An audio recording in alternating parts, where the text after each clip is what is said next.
Desa Sadang mengadakan acara yang pertama, yaitu ini salah satu acara bulanan dan ini pertama kalinya, yaitu ngopi ngobrol inspirasi.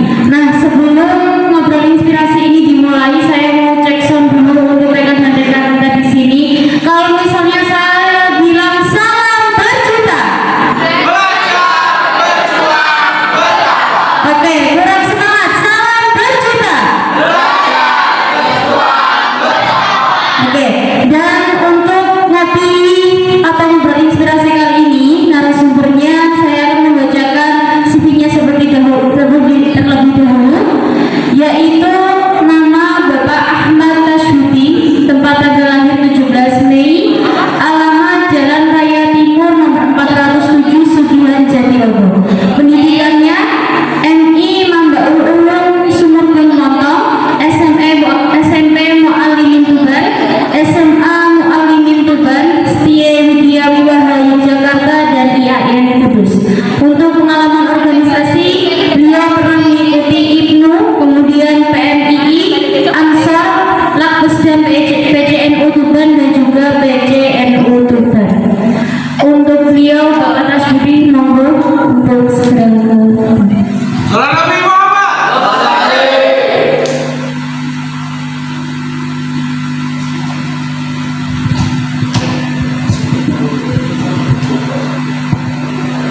Untuk rekan dan rekan kita, jadi untuk ngopi atau ngobrol inspirasi kali ini kita mengambil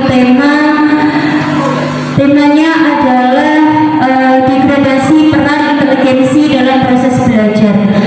Artinya apa? Yaitu pemanfaatan organisasi ini di masa pandemi yang berkaitan dengan semangat belajar dari para pelajar atau rekan dan rekan kita.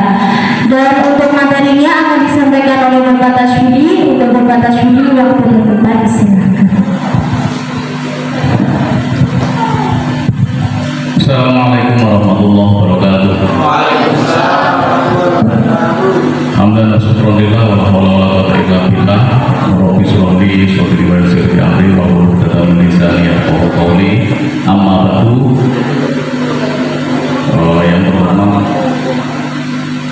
pengurus PAT PBNU Jatirogo hadir kan? Tidak. Alhamdulillah. Yang terhormat jajaran pimpinan ranting IPNU PBNU Desa Sadang, serta undangan dari pimpinan ranting yang lain di 18 desa di Kecamatan Jatirogo, serta seluruh peserta diskusi pada pagi hari ini. Alhamdulillah, kita semua pada pagi hari ini masih diberikan nikmat sehat sehingga bisa bersilaturahim, bisa ngopi ngobrol inspirasi di Desa Sadang ini. Kedua kalinya sholawat serta salam semoga tetap tercurahkan pada junjungan kita Nabi Muhammad Sallallahu Alaihi Wasallam. Mudah-mudahan kita semua masih bisa mendapat syafaatnya, amin Allahumma amin. Sebelum diskusi kita pada hari ini kita mulai, mungkin lebih baiknya kita kirim Fatihah untuk para muassis Nahdlatul Ulama, para guru-guru kita, para kiai kita yang telah mendahului kita. Mudah-mudahan selalu mendapat maghfirah dari Allah Subhanahu wa Ta'ala, dan kita sebagai penerus muassis Nahdlatul Ulama, penerus pejuang Nahdlatul Ulama, selalu mendapatkan bimbingan, selalu mendapatkan keberkahan dari beliau-beliau. Al-Fatihah. Bismillahirrahmanirrahim. Iyyaka na'budu wa iyyaka nasta'in ihdinas siratal mustaqim siratal ladzina an'amta 'alaihim ghairil maghdubi 'alaihim waladdallin. Rabbi ighfirli wa walidayya wa lil mu'minin amin. Baik, rekan-rekan kita sekalian, untuk diskusi kita kali ini kita akan mengambil tema tentang degradasi intelijensi pelajar NU gitu ya. Nah, untuk boleh diselesaikan dulu.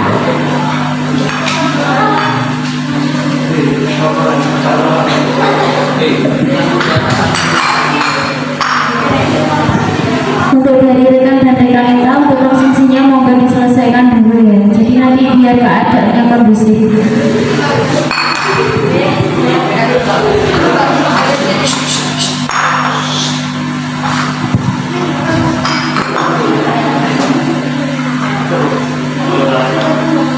Sambung.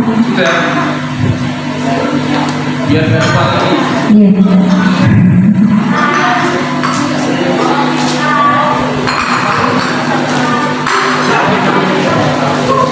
Baik, sebelumnya saya juga mau mengingatkan untuk rekan dan rekan kita. Jadi nanti setelah materi disampaikan akan ada waktu 30 menit untuk sesi tanya jawab. Jadi monggo dari rekan dan rekan kita nanti diperhatikan secara sesama. Nanti saya juga akan membacakan poin-poin juga yang akan disampaikan oleh Pak Tasyudi. Kemudian dari teman dan dari rekan dan rekan kita bisa menyiapkan beberapa pertanyaan yang nanti bisa ditanyakan kepada narasumber. Sambut yang baru. Baik, pada diskusi kita kali ini sebenarnya saya hanya ingin menyampaikan kepada rekan-rekan kita sekalian. Jadi ada beberapa hal terkait dengan degradasi, sampai bingung ngomongin. Ini istilahnya Mas Hanif ini angel-angel. Degradasi intelijensi. Nah, untuk memulai diskusi kita kali ini, saya hanya akan membuka atau overview terkait dengan teori atau terkait dengan konsep-konsep yang berkaitan dengan degradasi minat belajar. Nah, ada beberapa hal yang mungkin kita bisa sampaikan gitu ya. Yang pertama, bahwa degradasi minat belajar tersebut itu bisa disebabkan oleh dua hal. Yang pertama adalah faktor internal, yang kedua adalah faktor eksternal. Ini sudah umum mungkin kita menyampaikan, dan ini konsepsi ini lebih sederhana sehingga nanti bisa kita kontekskan dengan problematika yang ada di masyarakat gitu. Nah, faktor internal ini yang pertama tingkat intelijensi dan panca indera. Ini untuk faktor internal. Jadi berkaitan dengan intelijensi masing-masing dari kita semua begitu. Dan panca indera ini tentunya sebagai bagian dari apa yang kita miliki begitu. Kemudian yang kedua, kesehatan jasmani dan rohani ini juga menjadi faktor internal. Jadi biasanya semangat belajar itu turun ketika kesehatan jasmani dan rohani kita dalam kondisi tidak baik gitu. Misalnya begini. Jadi isu-isu sebenarnya kita sudah berkewajiban untuk berangkat sekolah sebagai seorang pelajar. Awalnya loro, badannya sakit, kemudian kondisinya lagi galau misalkan. Lagi perlu banyak perhatian mungkin dari keluarga maupun teman-teman dekatnya. Ternyata kita dalam kondisi tidak baik, maka semangat belajar dipastikan akan menurun gitu. Itu dari yang kedua. Kemudian yang ketiga adalah sifat malas. Nah, dari dua hal tersebut, tingkat intelijensi, kesehatan jasmani dan rohani ini tentunya akan menyebabkan sifat kita malas. Nah, malas ini banyak sekali penyebabnya. Jadi mungkin karena tadi mungkin kita tidak sehat, kemudian pikiran-pikiran kita ini sedang kacau, sedang memikirkan banyak hal yang di situ kita belum bisa menemukan solusinya. Tentunya kita akan menjadi malas. Itu. Dan yang paling terpenting, kemalasan itu juga disebabkan oleh lingkungan kita. Nek lingkungannya pokoknya senengannya anu ya, turu, kemudian senengannya apa? Ke hal-hal yang anu yang tidak produktif, tentunya juga akan mempengaruhi yang lain begitu. Itu ya, itu 3 hal faktor internal. Kemudian yang kedua, eksternal. Eksternal ini terdiri dari lingkungan keluarga pasti. Jadi lingkungan keluarga ini sangat mempengaruhi perkembangan kita, perkembangan intelijensia kita. Yang kedua, lingkungan sekolah. Nah ini juga sangat penting gitu. Dan yang ketiga adalah lingkungan masyarakat. Nah kadangkala kita sebagai seorang terpelajar, kita sebagai seorang di lingkungan pembelajar, kalau itu IPPN itu kan katanya sedang menuju kaum pembelajar gitu kan ya, learning society kalau nggak salah ya, itu yang mau orientasi dari IPPN. Nah ini menjadi penting gitu, karena 3 hal tadi, lingkungan keluarga, sekolah maupun lingkungan masyarakat ini menjadi penentu. Sepinter apapun, secerdas apapun, ketika seseorang tersebut ada di lingkungan yang tidak kondusif, ada di dalam keluarga yang tidak kondusif, ada di dalam masyarakat yang mungkin tidak secara sosial tidak tertata dengan baik, maka kecerdasan seseorang tersebut tidak akan berfungsi dengan baik juga. Walaupun kadangkala dalam tanda kutip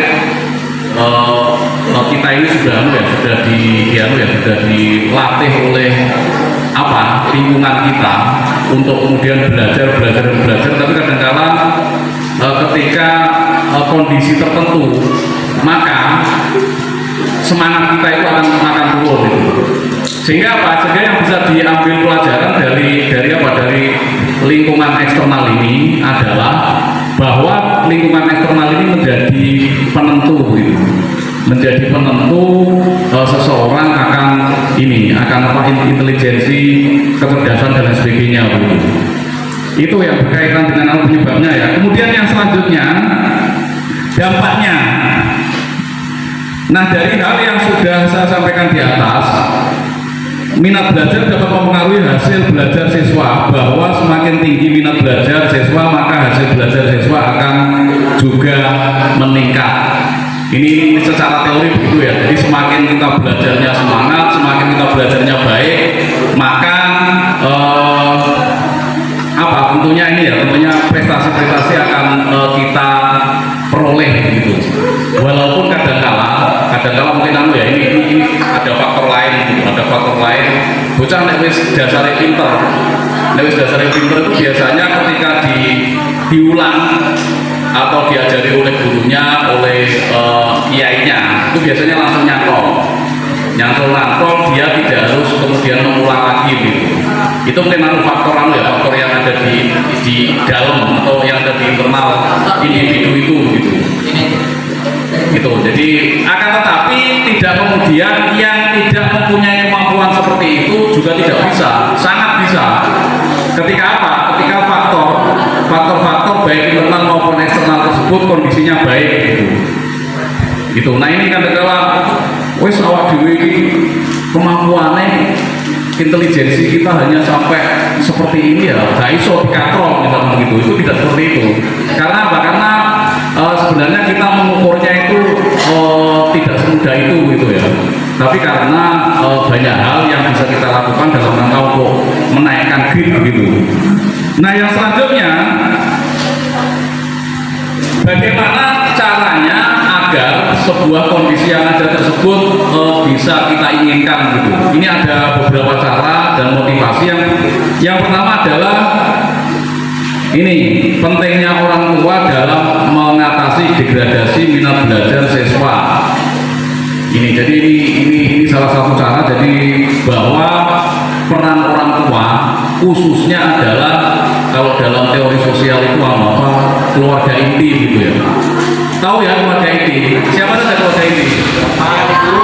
Ayah, ibu, kakak, adik, pinter.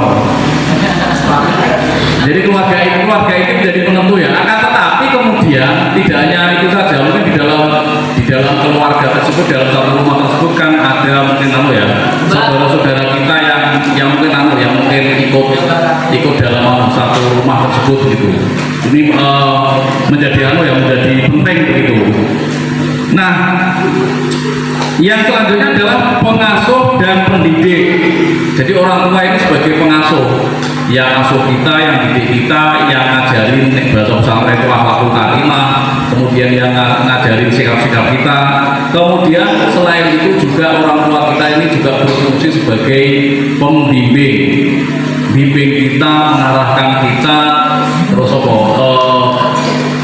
agar kita tentunya sesuai dengan harapan dari orang tua gitu. Dan yang ketiga adalah motivator. Ini motivator ini selalu apa? Selalu menyemangati, selalu memotivasi, selalu mendorong agar anak-anaknya tersebut bisa berhasil gitu. Nah ini dalam kata-kata berhasil, sukses itu mungkin tidak sama antara orang tua satu dengan yang lain. Anggap saja begini, misalnya ada orang tua A, awakmu kudu sukses sekolah, setelah nanti jadi sekolah jadi dokter, ada yang jadi insinyur, kemudian ada yang jadi ekonom, politisi dan seterusnya. Itu menurut orang tua A dikatakan sukses. Akan tetapi tentunya berbeda dengan yang lain. Yang B misalkan, pokoknya awakmu kudu sukses. Indikator sukses menurut yang B itu berbeda dengan A. Nek sing B itu misalnya anakku kok iso dadi kiai, anakku iso dadi bunyai, dan sukses. Itu versi B ya. Kemudian ada yang C misalkan, C itu tidak mulu-mulu. Dok, awakmu sekolah sing apik, muga-muga somben awakmu ilmumu iso manfaatkan liyane. Jadi yang ketiga ini, aspek ini saya jarang kali menemukan. Jadi wong tua nek ketakoki, "Lek, Dik, kira-kira sampean anaknya pengen piye? Anakku takon dadi dokter, anakku takon dadi tentara, anakku takon dadi politisi misalnya." Selalu begitu yang disampaikan. Jadi selalu hal-hal yang mungkin dalam tanda kutip secara secara keduniaan itu langsung bisa dilihat begitu.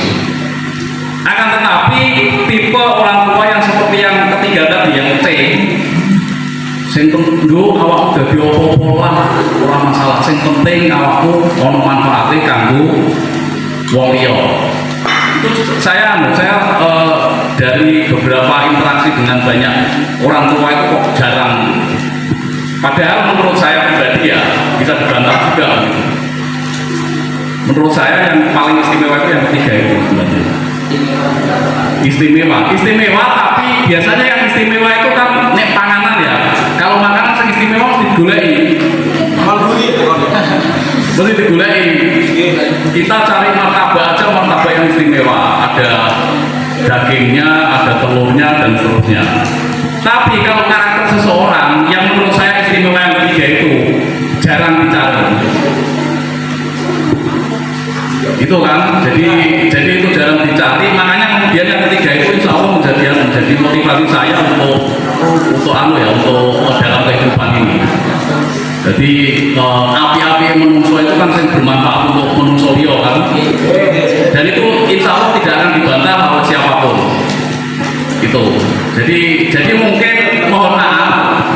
Yang pertama, orang tua yang tipe pertama dan yang kedua itu bukannya itu salah, tidak. Bukannya itu salah, tidak.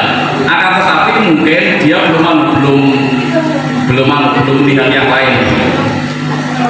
Jadi dia lihat itu hanya sosok seorang dokter, sosok seorang tentara, sosok seorang polisi. Artinya apa? Harusnya dia kan tidak berhenti di situ. Awakmu dari tentara tapi kudu tentara sing duwe manfaat kanggo liyane, intinya kan begitu. Awakmu dari dokter kudu peduli apa meneh saiki dalam situasi Covid, kalian itu jadi dokter menjadi garda terdepan dalam rangka penanggulangan COVID-19 dalam itu. Jadi awakmu ora usah delok sisi gaji misalkan. isi gaji karena hari ini kita sedang dicoba seluruh dunia itu dalam melawan pandemi COVID-19. Itu jadi itu anu ya, menurut saya kriteria yang kadang-kala lepas dari kajian kita semua. Jadi hanya dilihat sosok dokternya, sosok politisinya, padahal menurut saya tidak semua politisi itu baik. Dia jadi politisi, tapi kan tidak semua politisi baik, karena bisa karpe dewe gitu. Padahal dia itu kan wakil kita semua. Itu ya, jadi itu bisa memotivasi itu. Kemudian yang selanjutnya adalah peran orang tua itu sebagai fasilitator. Tahu makna fasilitator itu tahu? Tahu enggak fasilitator? Fasilitator itu adalah memfasilitasi seluruh atau kebutuhan dari anak-anaknya gitu. Jadi memfasilitasi, jadi misalkan gini, Bu, kula niki membenjing niku wonten tugas kuliah atau tugas sekolah. Nah, kula ternyata mboten gadah bukune. Pripun ngeten iki? Artinya orang tuanya nanti memberi solusi. Memberi solusi itu adalah bagian dari pekerjaan memfasilitasi anak. Oh iya, tak takok koncone ibu yo sing kuliah ning kono. Tak takokne misalnya bukumu itu anaknya itu punya enggak? Misalnya punya, bisa meminjami, bisa menutupi dan seterusnya. Jadi lebih kepada memfasilitasi itu apa ya? Menjadi penyambung kebutuhan dari anaknya tersebut, atau dia memberi solusi, memberi jalan tentang problem-problem atau tentang kebutuhan dari anaknya tersebut. Itu makna dari fasilitator. Jadi memfasilitasi itu dia harus memberi loh ya, tapi dia memberi jalan atau memberi solusi terkait dengan kebutuhan-kebutuhan yang dibutuhkan oleh anaknya gitu. Itu peran orang tua yang tepat ya. Kemudian yang selanjutnya, pentingnya peran guru di sekolah dalam degradasi minat belajar, yaitu yang pertama adalah memberi angka sebagai apresiasi dari kegiatan belajar. Ini jelas, jadi motivasi itu bisa dilakukan oleh orang tua, juga bisa dilakukan oleh guru. Guru memberi nilai itu sebenarnya hanya sebagai sebuah apresiasi. Tidak kemudian bocah-bocah atau mahasiswa maupun pelajar yang nilainya tinggi itu kemudian dia akan sukses di masyarakat, tidak jaminan. Tapi itu hanya sebagai penghargaan bahwa kalian sudah bisa menyelesaikan ujian akhir semester misalnya. Ujian akhir semester nilainya A+. A+ itu 100 ya. Jadi secara nilai dari 100 A+, atau memberi nilai karena tidak pernah masuk mengerjakan soal tidak bisa, kemudian nilainya C, atau mungkin nilainya 50, atau mungkin nilainya 30 dan seterusnya. Itu hanya sebuah penghargaan, sebuah penilaian terhadap proses yang ada di institusi pendidikan, baik di mungkin di sekolah maupun di perguruan tinggi. Yang selanjutnya adalah menciptakan persaingan dengan memberikan peringkat. Jadi tujuan kenapa di dalam sekolah-sekolah itu ada peringkat. Kalau sekarang masih ada peringkat dan sekolah-sekolah masih ada ya. Itu sebenarnya hanya menciptakan kondisi gitu, menciptakan kondisi. Misalnya dalam satu kelas ada 25 orang misalkan, itu diciptakan di situ ada kompetisi, terus diciptakan ada persaingan dalam arti positif ya, bukan persaingan mungkin api-apian kelambi, api-apian sepatu dan sebenarnya tidak, tapi dalam konteks prestasi. Sebenarnya itu hanya menciptakan situasi yang ada agar antara satu dengan yang lain itu saling belajar, kemudian saling bekerja sama gitu. Sehingga nanti kompetisi yang tercipta itu adalah kompetisi yang positif begitu. Nah, seringkali seringkali kita temukan fakta di banyak sekolah itu, kadang-kadang dalam satu kelas itu musuhan kenapa? Sing sijine karo gurune oleh songo, sijine oleh wolu. Sing oleh wolu ora trimo. Dia tidak mau evaluasi diri. Kenapa dia tidak kemampuannya menurutnya sama, tapi ternyata dia tidak dapat 90 misalkan. Itu. Jadi intinya kompetisinya itu kompetisi yang tidak produktif. Jadi iri dan sebagainya itu yang terbangun gitu. Dan yang selanjutnya menciptakan kerjasama antar siswa dengan suasana yang menyenangkan gitu. Ini juga menjadi penting gitu. Jadi di dalam di dalam kelas tercipta suasana yang harmonis lah gitu. Jadi antara satu dengan yang lain itu saling bekerjasama, kemudian belajar bersama dalam rangka untuk mencapai prestasi yang bersama-sama. Itu mungkin beberapa hal. Jadi mungkin saya ulangi persoalan degradasi intelijensi itu ada penyebab, kemudian dampaknya tentunya ya itu tadi minat belajar menurun gitu. Dan bagaimana cara memotivasinya? Dengan cara itu tadi, dari orang tua maupun dari guru. Orang tuanya melalui fasilitasi, kemudian melalui pengasuhan, melalui motivasi dan seterusnya. Sedangkan guru melalui penghargaan, kemudian menciptakan situasi kompetisi yang produktif di dalam kelas. Ini mengoverview atau membuka bagaimana sebuah degradasi itu muncul, sebuah penurunan kualitas itu muncul seperti itu. Nah kemudian karena mau dikontekskan dengan saat ini pandemi COVID begitu ya, pandemi COVID-19, tentunya beberapa hal yang sudah saya sampaikan tadi itu tentunya bisa dilakukan dengan berbagai cara gitu. Jadi perlu rekan-rekan kita ketahui, memang 2 tahun terakhir ini adalah masa-masa sulit bagi kita semua ya. Jadi tidak kemudian para pembuli di sosmed itu kemudian menyalahkan pemerintah, menyalahkan institusi formal yang dianggap katanya ini akibat dari pemimpin yang sakar PDW dan seterusnya. Tidak seperti itu. Akan tetapi hal yang kita alami pada saat ini adalah sebuah wabah, sebuah pandemi yang terjadi di seluruh dunia gitu. Kalau kemudian Indonesia mungkin mengalami kelambatan itu karena ada faktor lain gitu saja. Ada faktor yang memang harus kita cari bersama-sama. Kita PPKM kan awalnya kemarin selesai sampai tanggal 26 ya, kemudian diperpanjang sampai tanggal 2 Agustus ini. Ini adalah salah satu cara bagaimana agar persebaran dari virus tersebut itu tidak cepat begitu, tapi ini menghalang atau mengurangi gitu. Nah ini adalah hal-hal yang sudah dilakukan oleh pemerintah. Kemudian selain itu juga diperkuat oleh Basul Masail atau keputusan Nahdlatul Ulama mulai dari PBNU.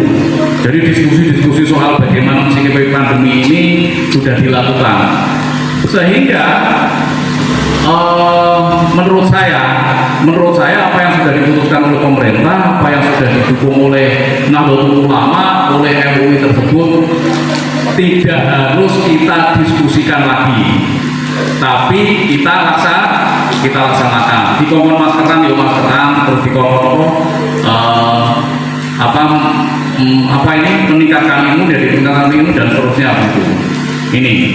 Nah sehingga banyak hal yang bisa kita lakukan dalam era pandemi COVID ini untuk maaf ya, bahasa saya itu maaf intelijensi tersebut dengan berbagai cara.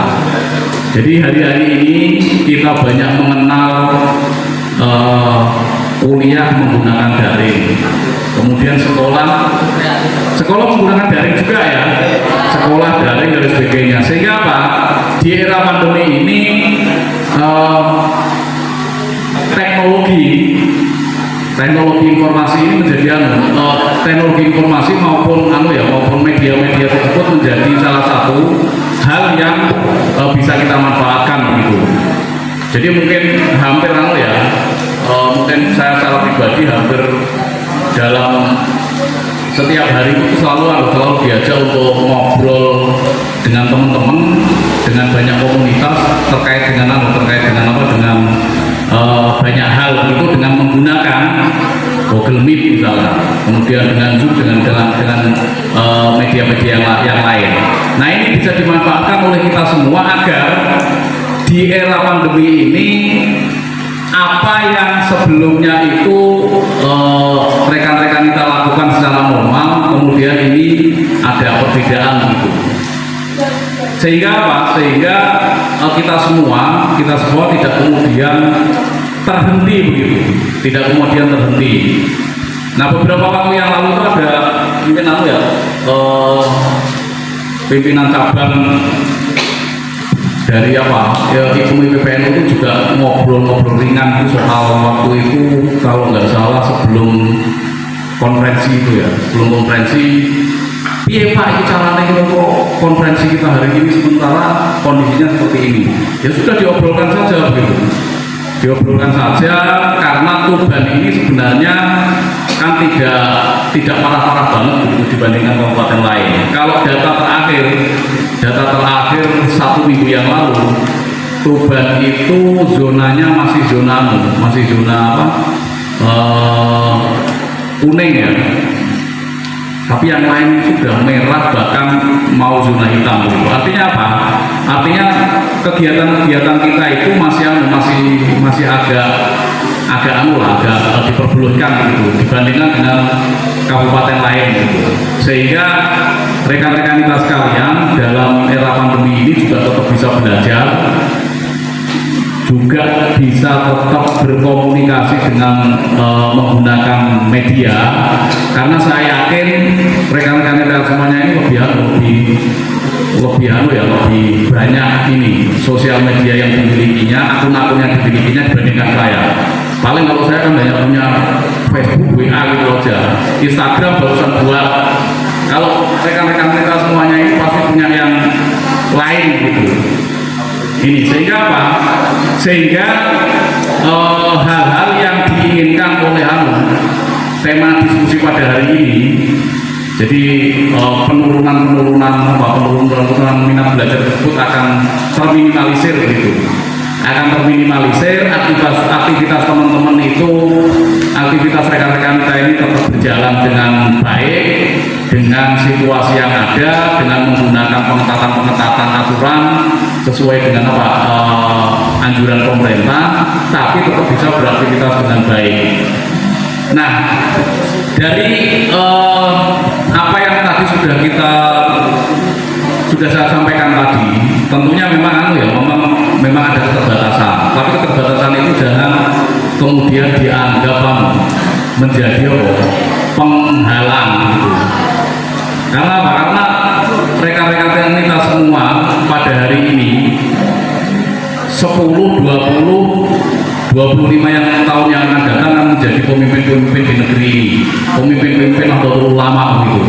Ketika nanti semangat belajar itu kemudian kendor, maka ya ini negara ini akan mengalami masalah begitu, ketika kader-kader yang pada hari ini tidak kemudian bekerja keras, tidak kemudian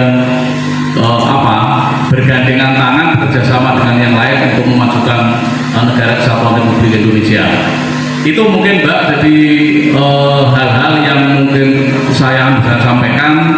Tentunya nanti akan banyak yang kita diskusikan, dan sebenarnya tradisi saya kalau diskusi itu tidak model seperti ini. Jadi lebih enak tulis-tulis gitu, tapi ini nggak apa-apa lah. Karena kalau saya disuruh ceramah model begini ini rodok grogi karena saya biasa apa ya ngisi materi itu biasa dengan keliling kayak gaya lah keliling kemudian nulis dan sebagainya itu lebih enjoy gitu. Sehingga kalau bicara untuk A, B, C sampai Z itu kayaknya itu lah untuk para profesor aja lah gitu ya. Itu mengawali atau prolog dari diskusi saya agak panjang sedikit tapi nggak apa-apa. Untuk itu monggo nanti kita berdiskusi, tidak harus menanyakan konsep, tapi saya lebih suka fakta yang ada di lapangan itu kita obrolkan bareng, kita bongkar bareng-bareng gitu. Itu sementara Mbak saya sampaikan. Assalamualaikum warahmatullahi wabarakatuh. Waalaikumsalam warahmatullahi wabarakatuh. Baik, nantinya saya membacakan poin-poin yang sudah disampaikan oleh Bapak Tasyuti.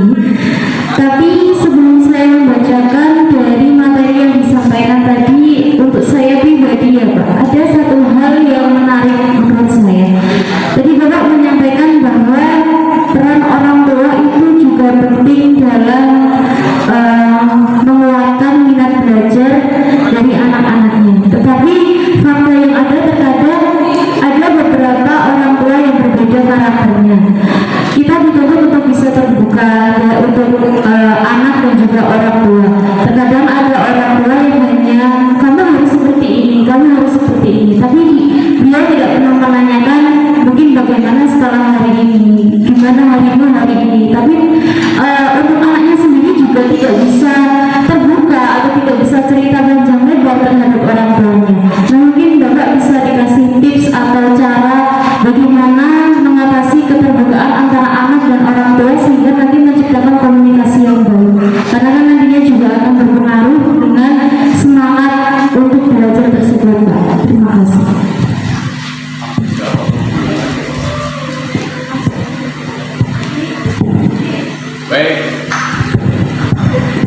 Baik, terima kasih rekan kita moderator.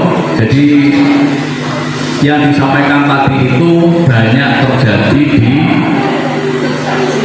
masyarakat gitu ya. Nah, bagaimana kemudian untuk mensikapi hal tersebut? Jadi memang ini sekedar pengalaman saja gitu ya. Jadi banyak mungkin teman-teman kita itu yang tidak ada keterbukaan dengan orang tua, dan orang tua pun kadang-kadang juga tidak mengetahui dia harus bersikap bagaimana. Jadi kadang-kadang begini, wes dong awakmu itu beralih selesai kuliah. Soalnya awakmu kok kuliah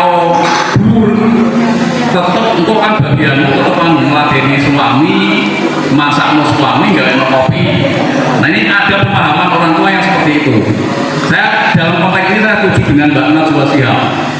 Jadi Mbak Najwa Shihab itu selalu mengatakan bahwa pendidikan tinggi, seorang perempuan yang punya pendidikan tinggi, maka ketika dia merawat anak, ketika dia mendidik anak akan berbeda dengan ketika si orang tua tersebut pendidikannya hanya sanawiyah atau aliyah atau SMA atau SMP begitu.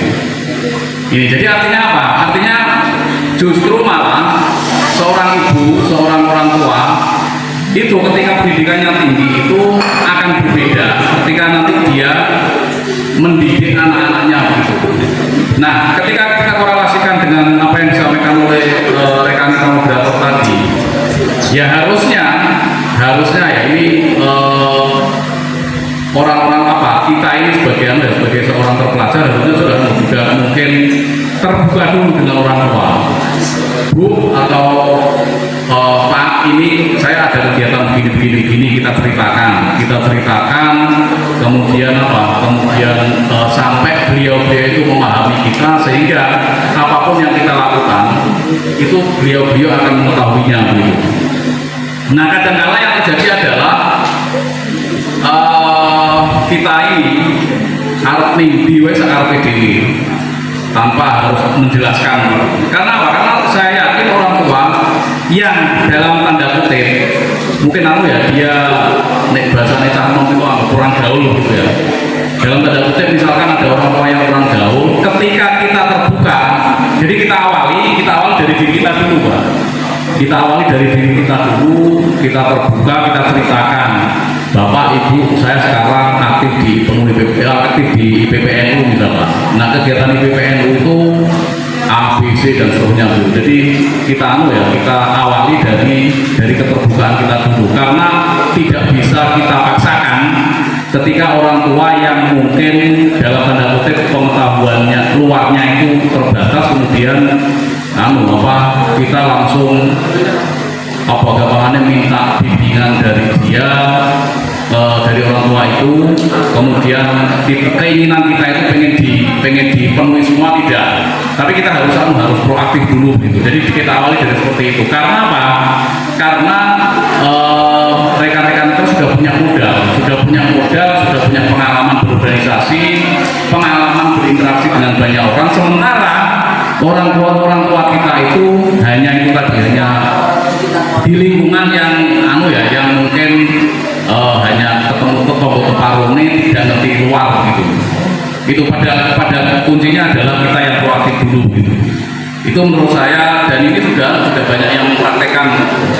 Nah, pada saatnya nanti insya Allah orang tua kita akan memahami itu, dan dia kemudian wawasannya akan lebih terbuka. Mungkin itu, Pak. Terima kasih. Karena memang gini Pak, sebenarnya ini juga fakta di lapangan juga, karena kami mendirikan pimpinan ranting ini untuk mencari rekan dan rekan kita kan pastinya berhubungan dengan orang tua. Terkadang memang ada orang tua yang masih awam. Ini organisasi yang seperti apa? Apakah ada hubungannya dengan sekolah atau tidak? Dan itu yang menjadi problem sebenarnya untuk kami, terutama pengurus, bagaimana nantinya mengembangkan organisasi ini. Kemudian juga mengenai minat untuk mengikuti organisasi, karena kan di era pandemik seperti yang disampaikan tadi bahwa untuk belajar melalui daring pastinya kan masih ada waktu luang di rumah. Nah, ini yang kita manfaatkan dari pengurus sendiri untuk mengembangkan organisasi ini. Cuma terkadang untuk menarik minat mereka itu kadang masih kurang gitu Pak. Mungkin bisa dikasih tips atau gimana mereka mau aktif untuk mengikuti organisasi, mungkin bisa dijelaskan seperti apa? Ya, terima kasih. Jadi ini lebih lebih ke penguatan internal. Jadi memang begini. Jadi kalau bahasa saya itu begini. IPPNU ini adalah sebuah organisasi, sebuah badan otonom yang di situ badan otonom yang pertama dalam ini, yang di situ anggotanya adalah para pelajar,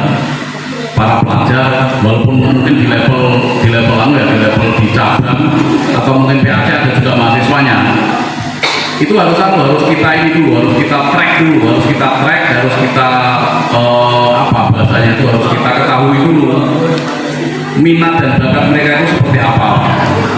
Jadi nek senengannya misalkan dia senengannya hanya konteks olahraga misalkan, ya tentunya pimpinan ranting, pimpinan anak cabang maupun pimpinan cabang itu harus membuat rumusan program yang sesuai dengan minat dari anggotanya tersebut gitu. Nih, jadi kalau bahasa saya itu begini, buat program yang di situ menjadi menarik karena dibutuhkan oleh mereka. Jangan kemudian membuat program misalnya begini, pimpinan ranting membuat program yang mungkin tidak bisa dilakukan. Contohnya seperti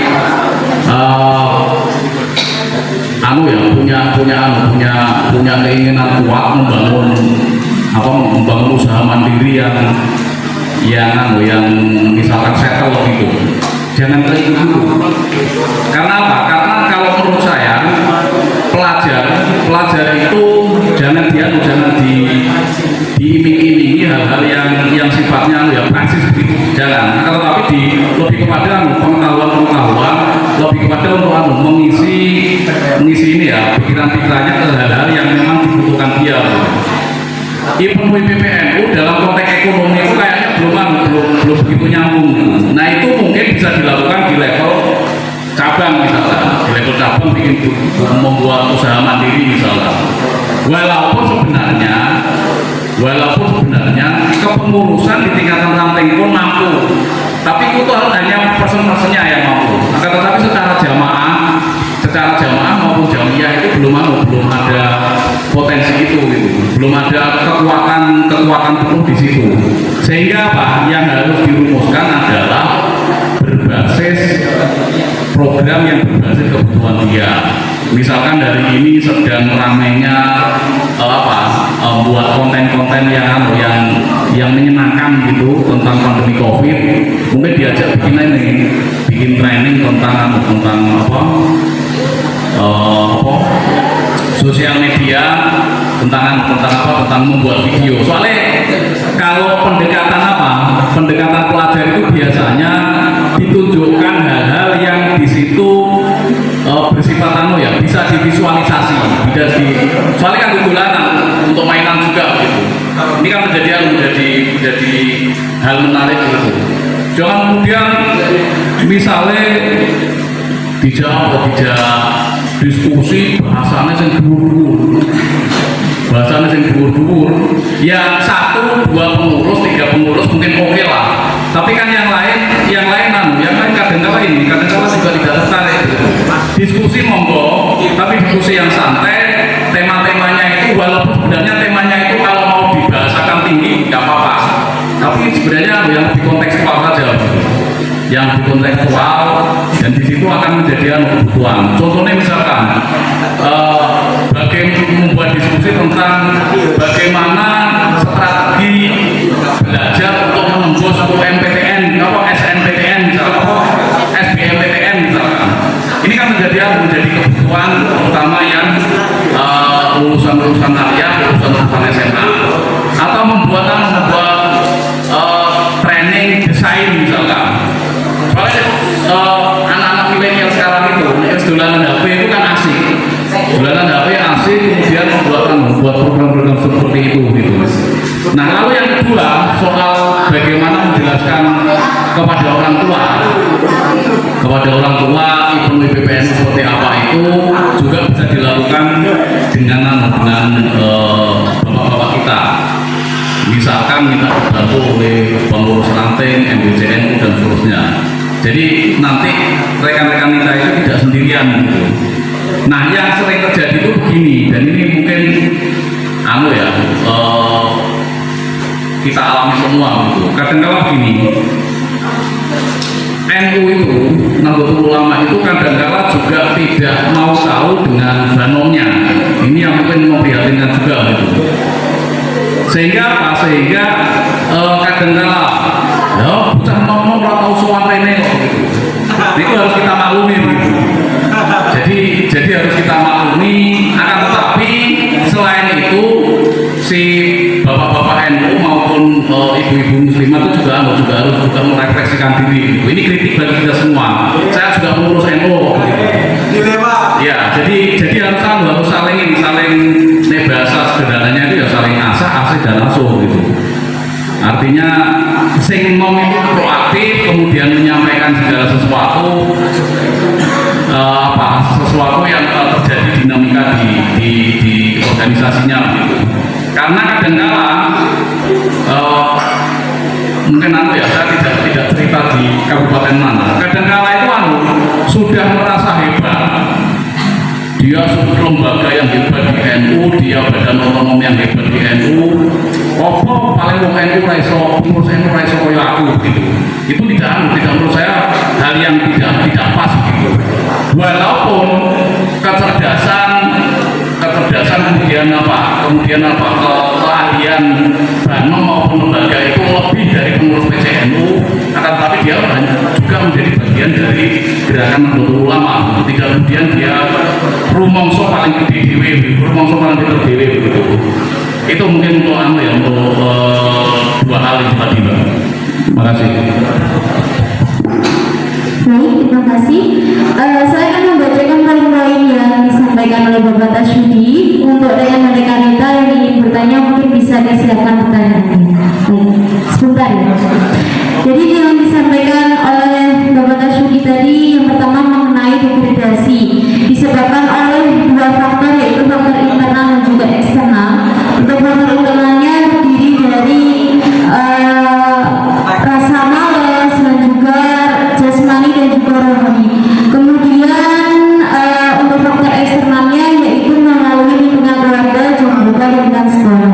Kemudian dampak yang disebabkan yaitu munculnya minat belajar yang menurun. Adapun cara-cara untuk mengatasinya, yang pertama yaitu pentingnya peran orang tua sebagai pendidik dan juga pembimbing dan juga pengasuh, orang tua sebagai motivator, peran orang tua sebagai fasilitator, peran guru di sekolah yaitu memberi apresiasi kepada murid-muridnya, kemudian menciptakan persaingan dengan adanya peringkat di sekolah, dan yang terakhir yaitu menciptakan kerjasama antar siswa.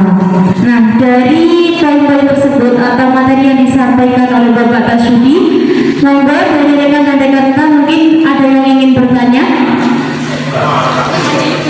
Assalamualaikum warahmatullahi wabarakatuh. Langsung mungkin. Perkenalkan, meskipun sudah kenal, nama saya Nafid Abror dari PAC sebagai PAC IKNU menjabat sebagai sekretaris 1. Saya ingin bertanya, tadi disampaikan bahwasanya Bapak Tasyudi menyampaikan sebaik-baiknya manusia adalah yang bermanfaat bagi sesamanya. Manfaat itu salah satu bermanfaatnya. Nah, tapi memang ada, saya punya teman yang bermanfaat sekali. Sampai dia sabar, aku kok terus, apa Leone gitu. Nah, itu bagaimana cara menanggapinya, Pak? Terima kasih dari saya. Wassalamualaikum warahmatullahi wabarakatuh. Waalaikumsalam warahmatullahi wabarakatuh. Baik, saya ulangi pertanyaannya. Dari rekan Nafid dari PAC IKNU Jatiroto menjabat sebagai sekretaris 1. Pertanyaannya adalah, tadi Bapak Tasyudi menyampaikan bahwa sebaik-baik manusia adalah yang bermanfaat untuk banyak orang atau untuk masyarakat. Tetapi rekan Nafid ini punya teman yang dia sangat bermanfaat untuk semua umat, tapi dia selalu bilang aku kok terus kapan liyane. Nggih ngoten nggih. Nah, itu bagaimana mengatasinya atau bagaimana menyikapinya? Monggo Pak, silakan dijawab. Terima kasih. Baik, terima kasih Mas Mahfud. Mas Mahfud. Siapa? Nafid. Mas Nafid. Maaf. Ya, Pak, saya maafkan. Tapi pada konteks ini sampai sependapat dong dengan Khairunnas sama Pak Umuminas ya. Ya, sepakat, Pak. Harus sepakat begitu. Ya, sepakat. Ya. Jadi yang disampaikan tadi memang betul. Jadi tradisi kita yang harus dirubah adalah uang nek wis terlalu aktif itu biasanya selalu diberi amanah lebih. Jadi kemarin misalnya gini ya, misalkan anggap saja Mas Hanif itu aktif untuk menginisiasi diskusi. Kok PAC ini mau pelatihnya itu ya mau Mas Hanif terus begitu untuk menginisiasi ini. Nah tentunya ini harus mulai ada keseimbangan gitu. Jadi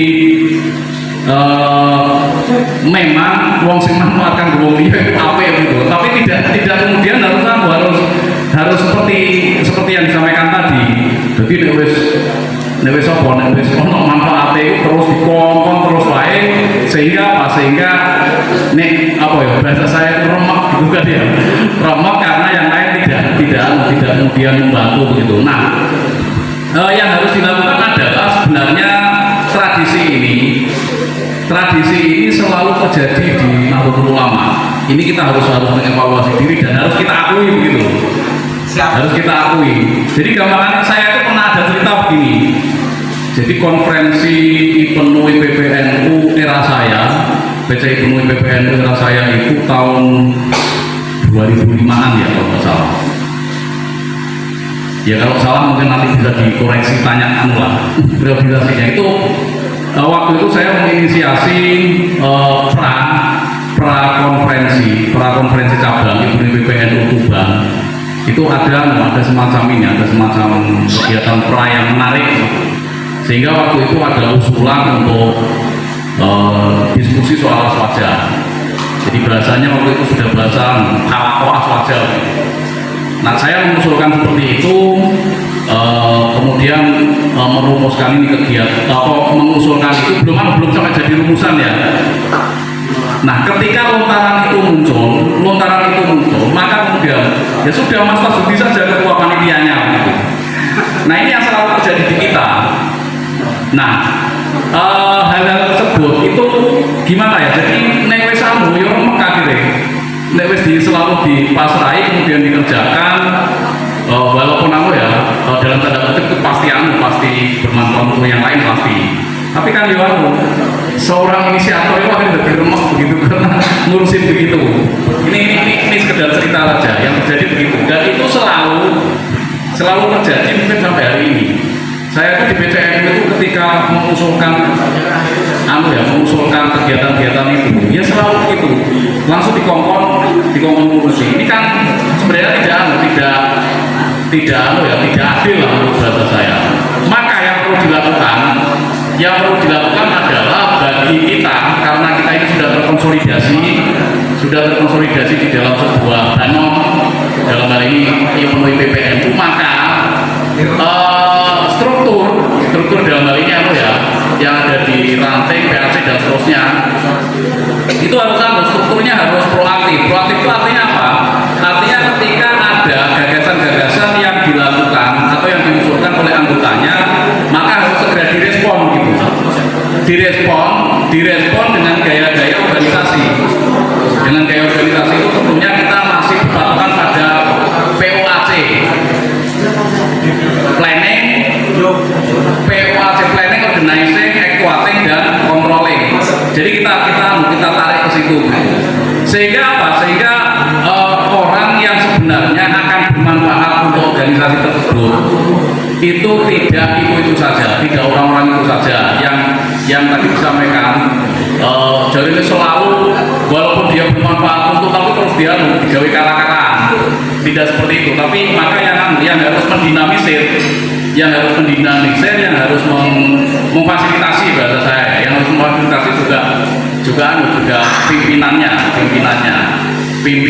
ranting maupun pimpinan anak cabang. Karena saya memahami pimpinan itu tidak hanya ketua itu kan hanya sosok secara personal maupun secara organisasi dia yang mengkomando. Tapi pimpinan itu ya ada ketua, sekretaris, wakil ketua, dan seterusnya. Itu pimpinan ranting maupun pimpinan anak cabang itu. Karena kita ini adalah organisasi sosial keagamaan. Kita ini bukan perusahaan.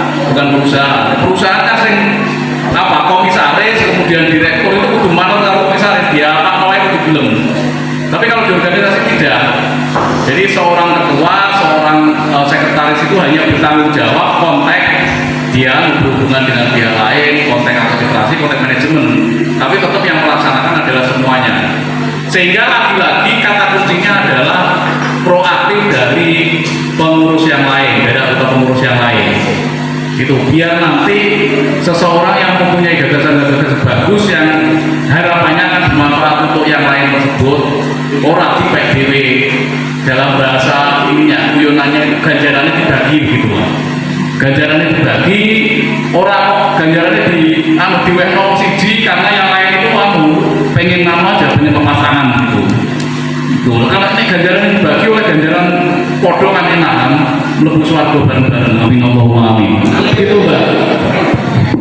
Baik, terima kasih. Sudah jelas rekan Nafid, ada yang mau ditanyakan lagi? Sudah ya, sudah dijawab melalui pengalaman langsung dari Bapak Tasudi. Sepertinya tadi sangat curhat ya Pak, pernah dialami sendiri soalnya. Oke, selanjutnya dari rekan kita mungkin ada yang mau bertanya? Monggo, rekan kita Sinta, silakan. Baik, assalamualaikum warahmatullahi wabarakatuh. Perkenalkan nama saya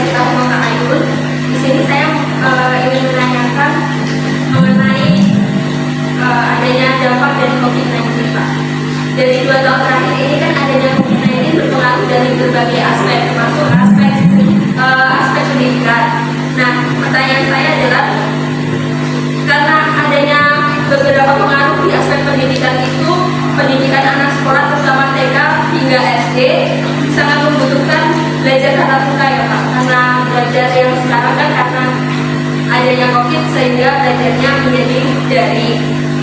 Sedangkan untuk anak-anak itu, untuk pembelajaran daring itu kurang efektif karena memang tidak seperti pemikiran orang dewasa yang bisa belajar melalui online seperti itu. Sehingga dampaknya adalah kurangnya pemahaman dari anak-anak itu sendiri. Terutama yang paling parah adalah bagi anak TK yang kurang bisa menulis dan membaca. Lalu pertanyaan saya, bagaimana solusi terbaik yang seharusnya dilakukan? Terima kasih. Baik, terima kasih. Saya ulang kembali pertanyaan dari Rita Sinta.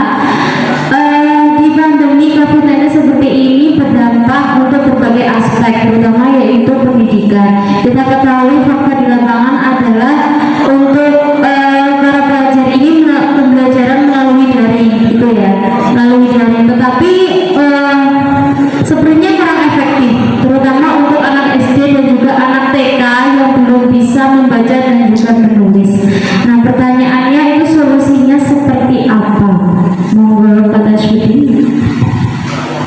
Baik, terima kasih rekan Sinta. Jadi kalau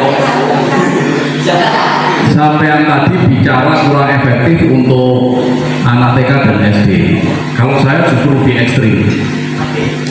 Sampai SMA maupun kuliah itu juga lebih efektif untuk daring. Lebih ekstrim lagi, jadi tidak, karena apa? Karena menurut saya pribadi, nanti kita cari solusi bareng-bareng. Menurut saya pribadi, yang cocok kegiatan daring itu ya untuk mahasiswa S1, S2, S3 itu mungkin bisa gitu. Karena apa? Karena di pendidikan dasar maupun menengah itu aspek pendidikan itu menjadi penting. Kalau perguruan tinggi itu kan mungkin sekedar pengetahuan gitu ya, tambahan pengetahuan, tambahan input ilmu baru gitu. Tapi kalau di TK, SD, MI, MTS, Sanawiyah, Aliyah, SMA, tentunya di situ ada satu hal yang harus kita ingat. Di situ ada unsur kita dari seorang guru ke anak itu ada unsur mendidik dalam konteks ya, penanaman nilai-nilai, dalam penanaman akhlak dan sebagainya itu. Nah, sehingga apa? Sehingga betul yang sampaikan tadi bahwa model daring tidak begitu efektif dan justru banyak yang terjadi di lapangan itu, di masyarakat itu justru banyak sing sinau malah ibuke. Nah ini fakta harus kita ungkap begitu kan ya. Jadi ibuke sing sinau, nek bapaknya mungkin ya nggak begitu banyak mengikuti gitu. Jadi ibu yang sinau. Nah, solusi yang bisa kita lakukan, pokoknya menjadi pengamat pendidikan ini mau. Hanya menurut saya ya, jadi nanti mungkin bisa dikoreksi juga ketika nanti ada hal yang mungkin titik lemahnya gitu. Jadi yang bisa dilakukan adalah maka satuan pendidikan dalam hal ini mungkin bisa lembaga TK-nya kemudian SD-nya atau MI-nya tersebut itu menggunakan cara yang model, kalau bahasa saya itu seperti model mentoring gitu ya. Mentoring itu adalah menangani anak secara tidak langsung dalam batas tertentu. Contohnya begini, misalkan satu kelas TK tersebut ada biasanya berapa? 15 sampai 20 ya. Maka si seorang ustadzah, seorang guru tersebut harus membagi lagi misalkan dalam berapa kelompok gitu. Dalam beberapa kelompok melakukan kunjungan ke rumah-rumah atau dikumpulkan dalam satu rumah. Misalkan jadi 5 orang. Kalau jadi 5 orang di era pandemi COVID ini kan menurut saya tidak begitu berbahaya gitu ya. Jadi tentunya dalam prokes yang ketat ya. Dalam prokes yang ketat. Jadi dari 15 anak tersebut kemudian dikelompokkan lagi menjadi tiga kelompok Sehingga nanti ustadzanya itu tetap bisa bertemu tapi dalam batasan ini. Akan tetapi itu dalam situasi zonanya zona yang diperbolehkan gitu. Tentunya kalau zonanya zona hitam, zona merah ya tentunya tetap panggung. Bagaimanapun juga kita lebih mementingkan kesehatan. Itu karena kesehatan ini adalah segala-galanya. Itu sehingga bisa model mentoring. Model mentoring itu ya mengunjungi anak-anak tersebut tentunya dalam prokes yang ketat gitu. Karena apa? Karena institusi pendidikan ini menjadi sorotan bersama. Jangan sampai institusi pendidikan ini menjadi klaster baru gitu. Nek menjadi klaster baru malah repot. Ini ternyata ada klaster baru dari TK Muslimat NU misalkan. Kan tidak menarik nanti akhirnya beritanya. Tidak menarik, jadi framing, jadi bully-bulian orang-orang sebelah. Itu loh NU yang sudah mengeluarkan hasil Basum Masail bahwa mendukung pemerintah, ternyata dia bikin klaster baru. Kan sangat tidak menarik nanti. Gitu. Karena jadi framing itu repot nanti. Sehingga biasanya framing kan orang-orang yang tidak suka dengan kita. Ya, jadi itu Mbak, model-model yang sudah dilakukan. Tentunya tetap saja banyak kelemahan karena memang saat ini kita ini diuji bersama-sama ini. Gitu. Jadi ada klaster 15 anak misalkan yang awalnya satu kelas, mungkin bisa dibagi di tiga tempat. Tiga tempat ini tentunya tidak di sekolahan, tapi mungkin di rumahnya itu masing-masing. Tentu dengan catatan di zona yang diperbolehkan dengan pengetatan itu. Kalau di zona yang tidak diizinkan ya jangan gitu. Tentunya itu karena kita ini sangat patuh dengan aturan yang ada gitu. Begitu ya. Itu hanya solusi dari saya aja. Baik, terima kasih. Sudah realitas Sinta, ada yang bertanyakan lagi? Sambung. Oke, satu pertanyaan lagi. Oke, Reka Kitania, monggo pertanyaannya.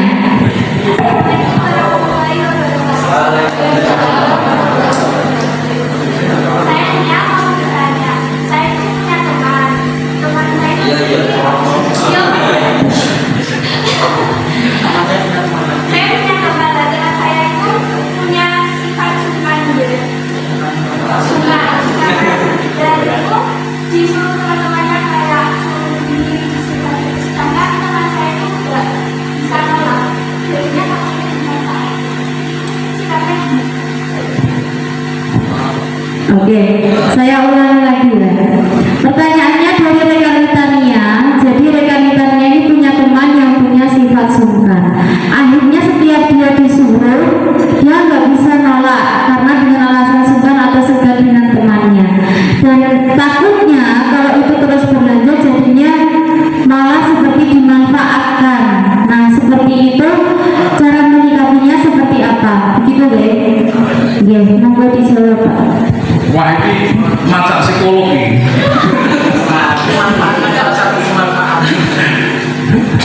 Ya, jadi begini. Dan itu ya, konteks organisasi juga terjadi begitu. Jadi menurut saya begini. Jadi orang yang selalu model sungkanan itu memang ketika diajak ngobrol, dimintai tolong, dimintai apa teman-temannya untuk dimintai tolong, pasti dia tidak akan menolak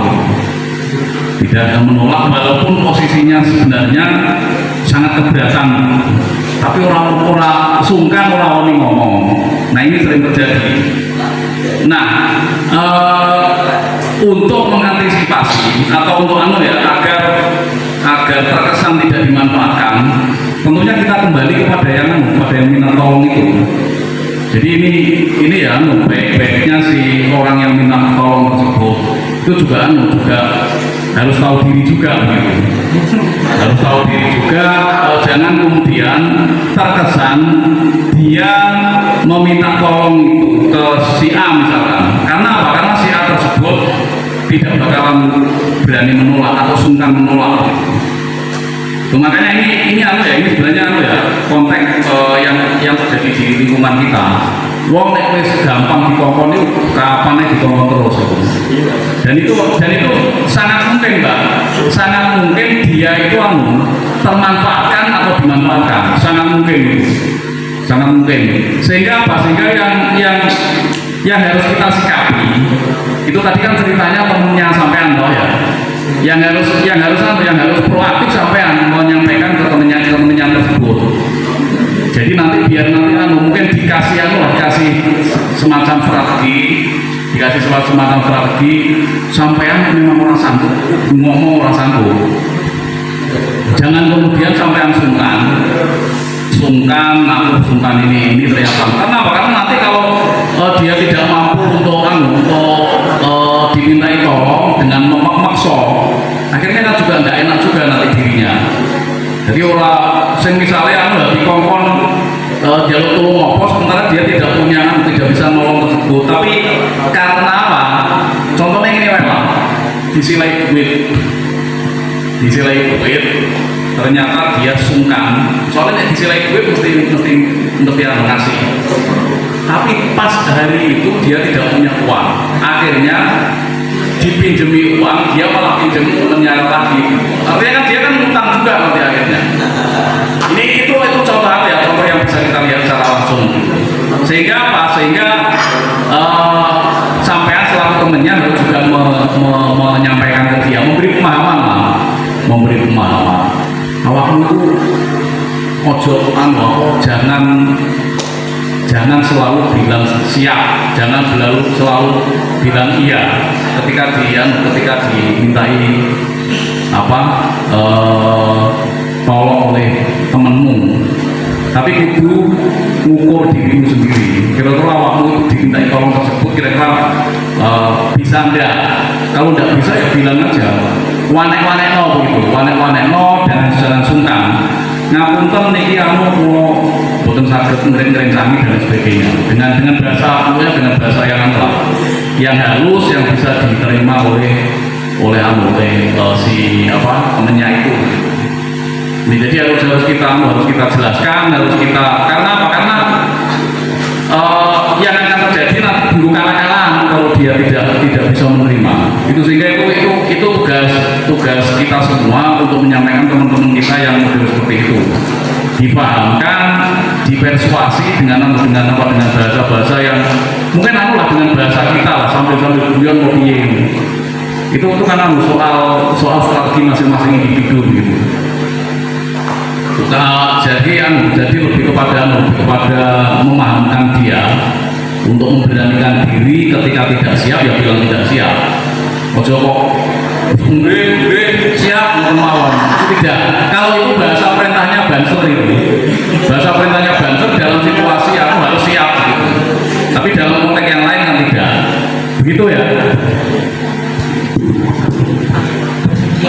Baik, ada satu pertanyaan lagi perwakilan dari rekan PR sekian. Ya, monggo silakan. Assalamualaikum warahmatullahi wabarakatuh. Di sini saya sebagai perwakilan PR Ibnu Sugian dari Desa Sugian.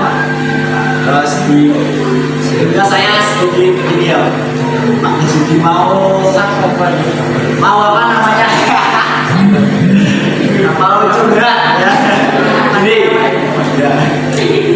Nah, di sini tuh saya sebagai orang awam ya memiliki minat ikut organisasi itu PNU. Nah, karena saya orang awam jadi kan belum tahu gimana konsepnya, caranya menjalankan organisasi PNU-an gitu ya. Bisa terus. Nah, sedangkan saya itu ditunjuk sebagai ketua, secara langsung itu diberikan amanah untuk menjadi ketua ketua pengurus desa Sugian. Nah setelah saya dilantik, nah kok dari pihak itu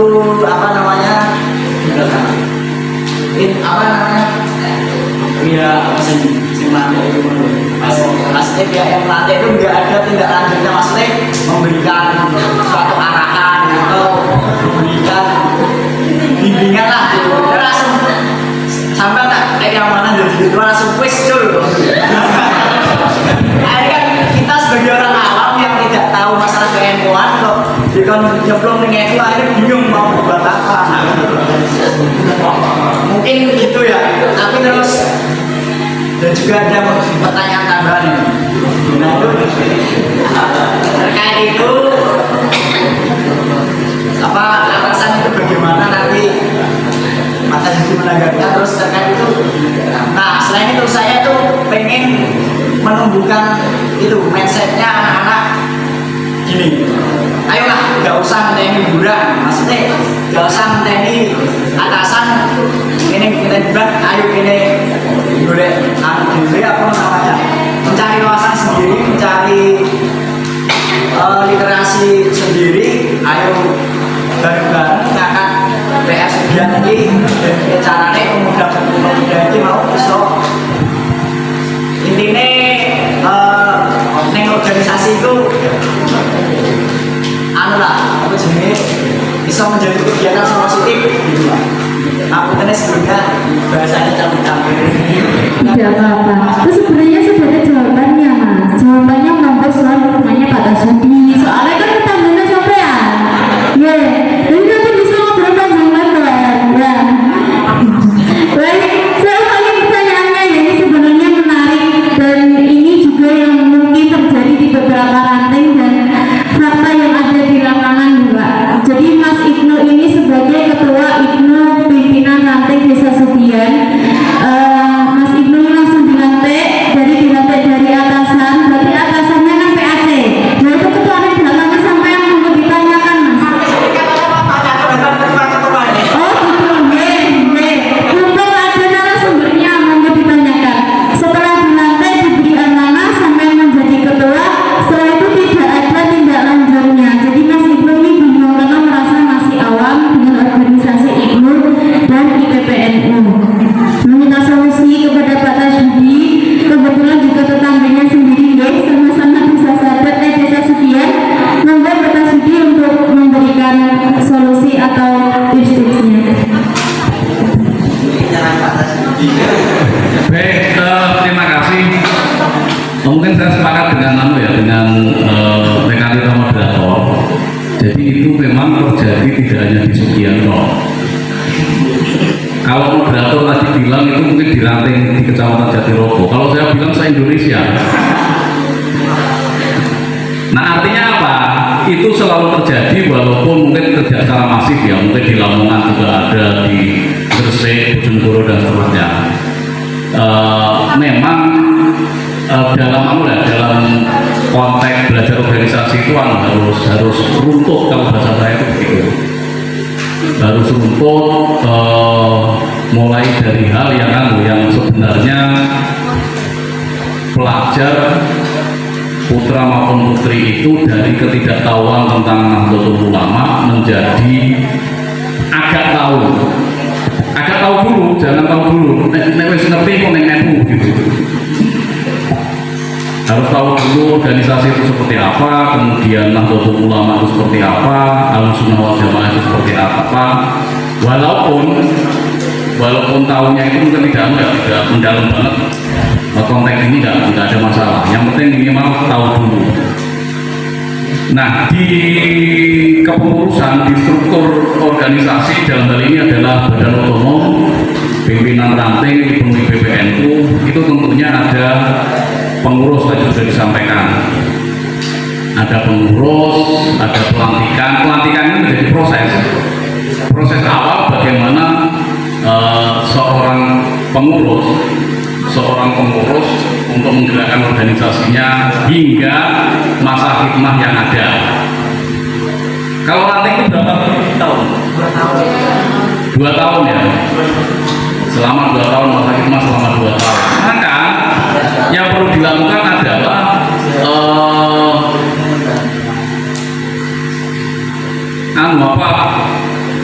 tahu dulu tentang organisasi itu gitu. Di Sugian sudah pernah ada Makestar? Baru sekali. Di Jatirogo baru sekali. Maka pimpinan anak cabang mungkin bisa lebih banyak melakukan Makestar. Dari Makestar tersebut nanti ranting-ranting diundang, kemudian pasca dari Makestar tersebut bisa dilakukan juga untuk rencana tindak lanjut, diskusi, ngobrol, tidak harus ngobrolnya itu model seperti ini, mungkin melingkar, siapapun bisa ngomong untuk menyampaikan menurutnya, menyampaikan gagasan-gagasannya. Dari situ kemudian akan menjadi sebuah program gitu. Jadi bagi lantai, kalau saya lebih ada langkah taktis begini. Jadi sebenarnya waktu pelantikan itu harusnya disambung Makestar sehingga enak. Ini mungkin masukan juga bagi PAC juga. Setelah itu, jadi terkesan di kita itu selalu kegiatan yang formal.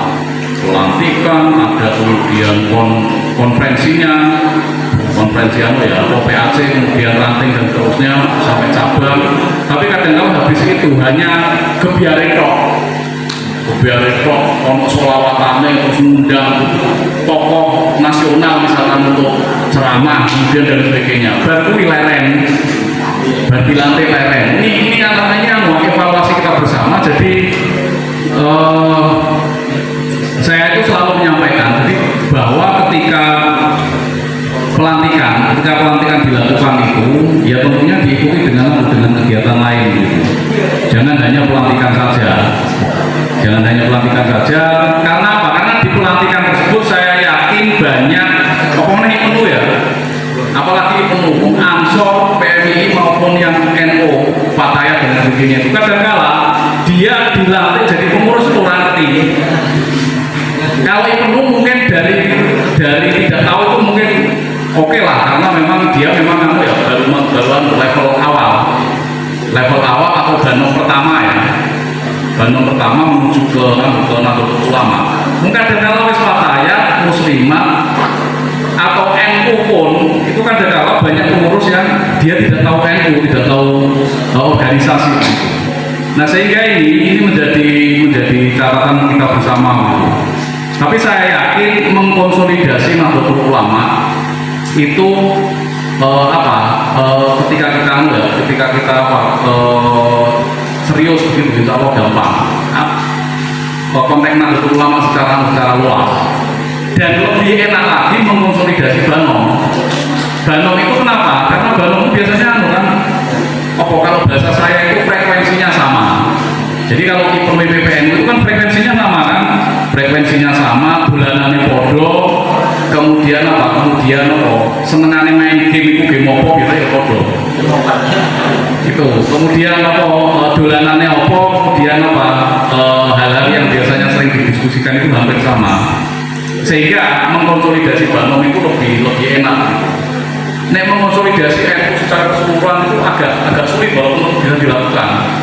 Soalnya kalau bahasa saya itu NU itu ngurusi korak sampai korik gitu. Ini harus kita tidak berbeda dengan organisasi yang lain. Jadi kita ini yang ngurusi santri, yang ngurusi abangan, yang ngurusi wong sing ora iso sholat sampai iso sholat dan sebagainya itu udahnya Nahdlatul Ulama. Itu sehingga yang harus kita lakukan seperti yang ditanyakan tadi ya harus proaktif mas. Proaktif, seringan biaran karo Mas Bayu. Terus kemudian gagasan-gagasan sampean disampaikan. Mas piye? Jadi sering komunikasi. Kemudian tonggo-tonggo Sugian itu sering dijak kumpul mungkin ayolah mau ikut PPNU misalkan gitu. Nah dari situ kemudian setelah frekuensinya sama, bahasa saya itu menyatukan frekuensi dulu. Saya mau konco ngopinan misalnya, konco kopi terus ini penuhi PPNU aku gawe acara atau sekedar mungkin ya pramakestanya mungkin kan perluan kegiatan kumpul-kumpul dulu 5 orang, 10 orang, 15 orang dan seterusnya. Kumpul-kumpul dulu, setelah dia klik oke, baru kemudian PAC di kontak. Mas, ini ada kebutuhan untuk kemudian kita makesa, masa kesetiaan anggota. Makesa itu kan tahap awal untuk mengenalkan organisasi, mengenalkan NU, mengenalkan Ahlussunnah wal Jamaah gitu. Nah dari situ insya Allah kemudian saya yakin akan direspon lah dengan PAC maupun cabang gitu. Sehingga apa? Sehingga memang kita sedang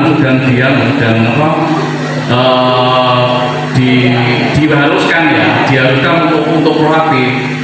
Sampai mungkin hari ini masih di WA, sesuk ngejak kontone tambah siji loro dan seterusnya. Jadi dari hal-hal yang kecil, misalkan ide yang ada di potensi di Sugian itu mau adakan kegiatan apa, ya nanti diobrol kemudian dikomunikasikan dengan yang lain, insya Allah akan bisa terwujud dengan baik. Nah masalahnya ada hal yang ada ide, tapi idenya itu lagi flow-flowkan, tidak disampaikan, akhirnya jadi udun dia hanya disimpan sendiri, sehingga harus disampaikan.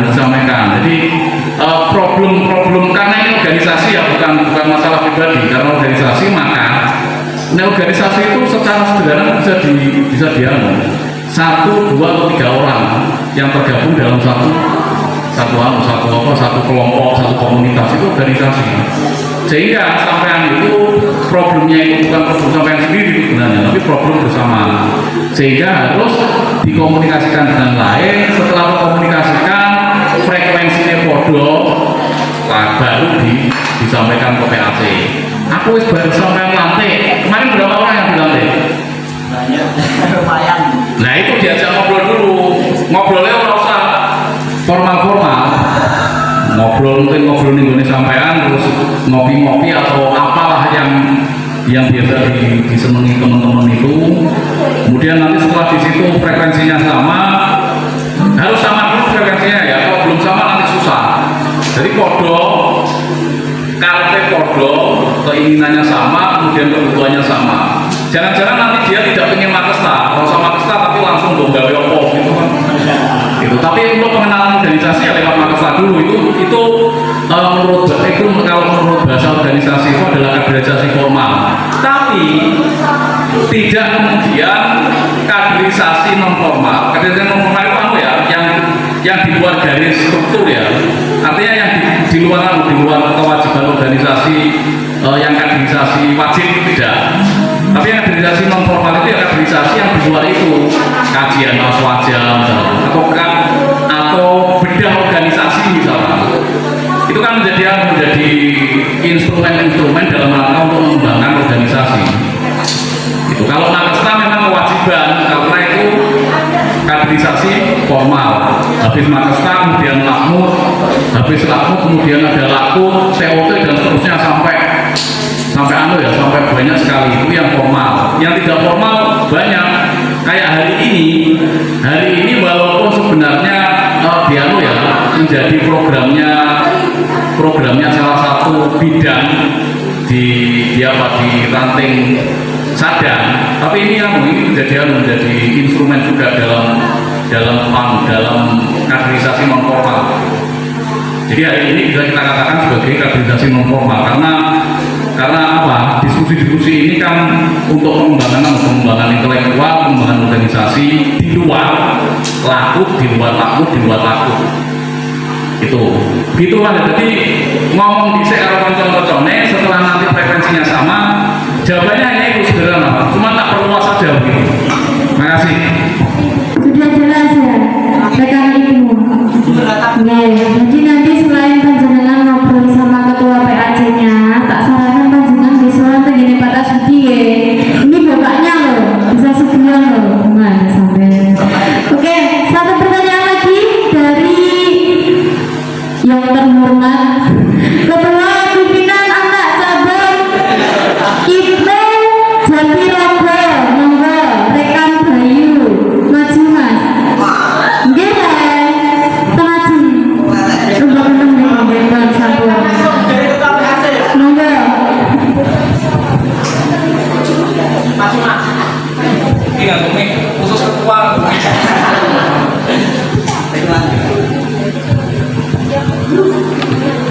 Assalamualaikum warahmatullahi wabarakatuh.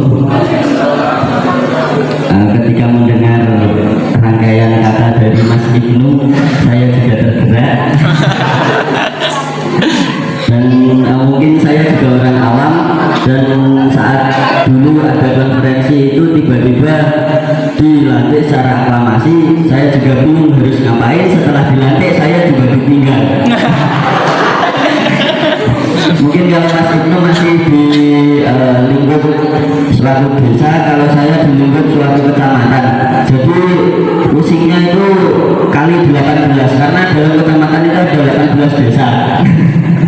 Dan setelah ditinggal itu saya berpikir tikus. Ya intinya saya banyak tunggalnya. Jadi kalau dari perasaan mungkin sudah kebal dengan penyakit. Jadi menghadapi situasi apapun insya Allah sudah kuat. Dan mungkin hal yang ingin saya tanyakan kepada panjenenganipun Bapak Basuki, ketika kita dalam suatu organisasi, mungkin ketika organisasi itu aktif, kemudian setiap hari, setiap minggu, setiap hal kita aktif, lama-kelamaan kita akan menghadapi masa-masa jenuh. Pada saat masa jenuh itu ada banyak sudut pandang negatif dan positif. Mungkin yang ingin saya tanyakan dari hal yang negatif, ketika kita dalam masa-masa jenuh, mungkin ada banyak pemikiran, gak usah melu, gak usah budal, gak usah antara sesuatu baik. Nah mungkin pemikiran itu muncul, tetapi dalam fisik kita yang masih kuat, kita masih ingin menghadiri, tetapi dalam hati yang sudah jenuh mungkin akan lebih mudah untuk terkena dampaknya. Jadi apa yang harus kita lakukan ketika kita dalam situasi jenuh dalam berorganisasi, dan langkah awal yang kita ambil, serta dukungan apa yang kita butuhkan. Mungkin cukup. Wassalamualaikum warahmatullahi wabarakatuh. Waalaikumsalam warahmatullahi wabarakatuh. Dan saya mulai pertanyaan. Alhamdulillah, jadi pada ngobrol inspirasi kali ini sepertinya para ketua-ketua mendapat pencerahan. Alhamdulillah ya.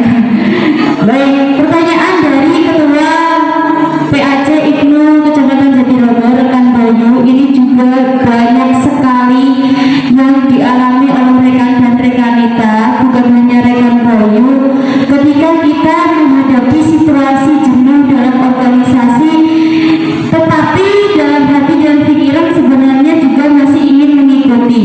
Nah, itu seperti apa? Hal apa yang kita butuhkan? Bagaimana kita menyikapinya? Dan langkah awal seperti apa? Kita membutuhkan dukungan yang seperti apa? Monggo. Baik, terima kasih Mas Bayu. Ini pertanyaan ini yang seringkali saya mendapati pertanyaan itu, dan memang betul ya. Jadi kalau bahasa saya itu begini, kalau berorganisasi itu hanya begitu-begitu saja, di situ pasti ada titik kejenuhan. Nah mungkin ini saya mengutip teorinya, teori dalam daur organisasi itu semacam perputaran sebuah organisasi itu. Yang pertama itu mulai pengenalan, kemudian ada perkembangan, kemudian ada masa dewasa, atau dalam bahasa ini maturity gitu ya. Dari situ kemudian titik di atas itu adalah titik kejenuhan. Itu selalu perputaran organisasi. Jadi organisasi life cycle gitu. Jadi perputaran hidup organisasi. Nah pada titik tertentu atau pada titik kejenuhan tersebut, tentunya sebuah organisasi harus mampu untuk melakukan inovasi. Ini penting, catatan bagi kita semua. Jadi inovasi ini bisa kita lakukan, bisa kita lakukan tentunya dengan melihat pengalaman yang ada. Jadi mengevaluasi kenapa sampai ada titik kejenuhan, ada kelemahan di mana, ada problem di mana gitu. Jadi itu konteks organisasi dengan adanya inovasi. Nah selain itu, karena IPPNU ini adalah terdiri dari anak-anak muda, dari pelajar, maka tentunya juga perlu diadakan refresh organisasi. Mungkin soal yang kegiatan yang di situ ada unsur refreshingnya, ada unsur dalam tanda kutip kesenangan gitu. Tapi kesenangan jangan dimaknai negatif loh ya. Gitu. Jadi kalau bahasa saya itu refresh ya, bisa juga nanti melalui ziarah misalkan. Ini penting ini menurut saya. Ziarah mungkin bisa ke Jogja, ziarah nih pendiri IPPNU, rumah Budo, kemudian Yai Tohah Mansur, itu kan di Jogja semua makamnya. Sekaligus nanti juga bisa refreshing ke sana, misalkan menemui putra beliau ada di Maguwarjo itu. Jadi itu cara aja ya, cara. Nah kemudian konteks Jatirobo ya tentunya mengikuti apa kebutuhan yang ada. Apakah refresh seperti model seperti itu cocok apa enggak? Ya, tentunya dia harus dikomunikasikan, didiskusikan dengan anggotanya. Itu karena pada titik tertentu pasti ada kejenuhan itu sudah menjadi keniscayaan lah kalau bahasa saya ya, di organisasi. Jadi nek wis jenuh tentunya harus ada inovasi. Inovasinya dengan cara apa?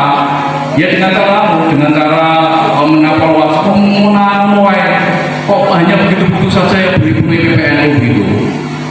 Nah untuk selalu menumbuhkan semangat tersebut, maka ini pengalaman saya juga, bukan tapi pengalaman saya untuk saya keluarkan kepada rekan-rekan kita. Jadi kita berorganisasi itu kalau dalam bahasa saya itu niatnya harus jelas. Kita berorganisasi di Banong, berorganisasi Nahdlatul Ulama ini harus jelas niatnya. Nggak usah neko-neko, tapi kita itu niat khidmah di para muassis Nahdlatul Ulama, khidmah di organisasi itu.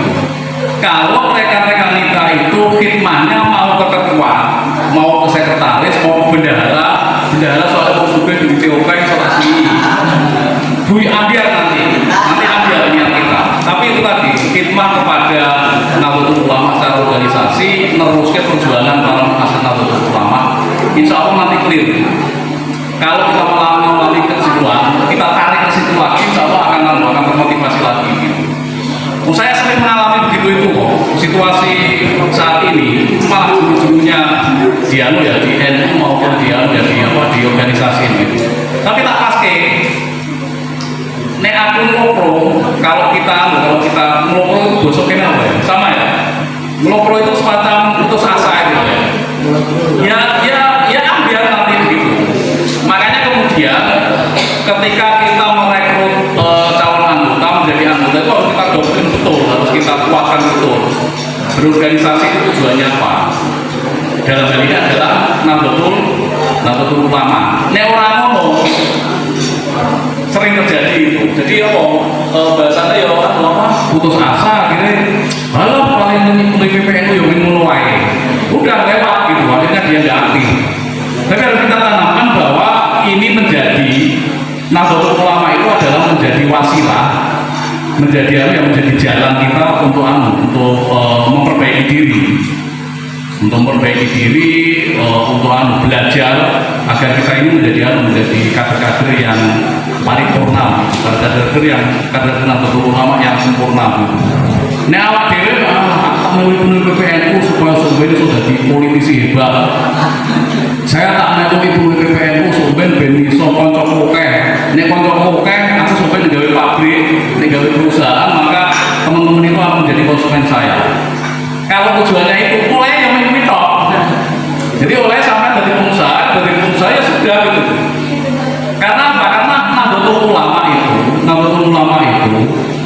sebenarnya tidak butuh kita. Orang mawa dewi ajaran Ahlussunnah wal Jamaah itu sudah dilakukan oleh para sesepuh kita mulai dulu hingga saat ini, insya Allah sampai hari kiamat nanti. Amin Allahumma amin. Itu artinya apa? Kita itu butuh NU dalam rangka apa?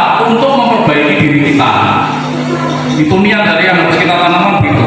Nek sampean orientasinya melu NU, orientasinya besok menang oleh nyalek dari DPR, mulai dari DPR toh. Baru itu jadi DPR, orang jadi DPR, prak lalah-lalah. Gitu. Ini penting. Kira-kira setuju ya begitu ya. Jadi harus kita tanamkan dalam diri kita. Awal diri lah gitu loh. Nek niatnya tidak hanya seperti itu, sampai tidak akan dapat apa-apa. Dan insya Allah kalau niatnya memperbaiki diri, berkhidmat, melanjutkan perjuangan para muasir Nahdlatul Ulama, insya Allah kita dapat banyak bonus-bonusnya itu semukanya. Ya mungkin iso oleh PPN juga yang cowok atau juga banyak hal. Itu niatnya seperti itu. Kita kalau bahasa saya itu kita yakini itu, kita paskan ke situ. Insya Allah kita setelah nanti menjadi kader itu banyak bonus yang kita dapatkan. Ya mungkin urusan kita, insya Allah akan gampang gitu. Ini sudah saya rasakan selama ini. Tapi ini niatnya memang isinya ngersulo tok ya. Ternyata mau ansor, ternyata mau BPN mengurung tok. Aku pengen ini ternyata orang iso. Lah sing kepengin ini tidak ada di ansor, tidak ada di BPN ya nggak dapat begitu kan. Kalau pengen dapat pekerjaan di BPN bukan tempat untuk bekerja. Itu yang sering disalahpahami oleh warga kita, oleh kader kita seperti itu. Dan itu sudah salah niatnya. Itu. Ini penting untuk bagi kita semua. Tapi insya Allah kalau kita ikhlas, khidmat di Nahdlatul Ulama itu dalam rangka memperbaiki diri, awak diri. Nek bahasa aku kalau cerita ke teman-teman itu hanya apa? Hanya debu, nggak ada apa-apanya. Bahasa Mas Ali bahwa Rasulullah itu luar biasa. Tanpa kita pun tinggalan beliau, perjuangan beliau, apa yang sudah dirumuskan beliau itu tidak bakalan hilang. Pasti akan dilanjutkan tanpa kita. Kita ini hanya debu lah, kecil yang tidak ada manfaatnya sebenarnya. Maka kemudian kita di NU biar ada manfaatnya kan begitu kan. Kita belajar memperbaiki diri kita di NU itu dalam rangka untuk karena kita debu yang tidak ada manfaatnya itu supaya ada manfaatnya begitu. Gitu sehingga seperti itu nanti insya Allah kejenuhan yang ada tersebut akan dibolak-balik akhirnya kejenuhan itu akan istilahnya itu akan ada ini solusi begitu. Soal nanti caranya itu kan masing-masing. Jadi mungkin PAC Jatirogo bisa berbeda caranya dengan PAC Bangkilan, dengan Singgahan dan seterusnya. Gitu. Jadi contoh-contoh itu mungkin bisa dilakukan. Kalau nggak salah itu yang sering ziarah itu Rumpang atau mana ya? Itu jadi sering jadi dalam masa-masa kejenuhan ini anggotanya diajak jalan-jalan, diajak ziarah. Tapi ziarahnya ziarah yang produktif ya. Jadi di sana nanti bisa mungkin dialog nyeritani ya Kota Mansur itu seperti apa kepada putra-putranya dan seterusnya. Atau mungkin nggak usah jauh-jauh lah. Soal-soal yang dari tokoh-tokoh NU di Kabupaten Tuban kan bisa dapat pencerahan dalam rangka itu tadi menjawab persoalan yang disampaikan oleh Mas Bayu tadi. Itu karena ada kejenuhan dan seterusnya. Soalnya saya yakin ketika kita bergerak ya ada kejenuhan kemudian mencari solusi bareng-bareng dengan caranya tentunya nanti akan terjawab semuanya. Itu mungkin Mbak. Baik, terima kasih. Sudah jelas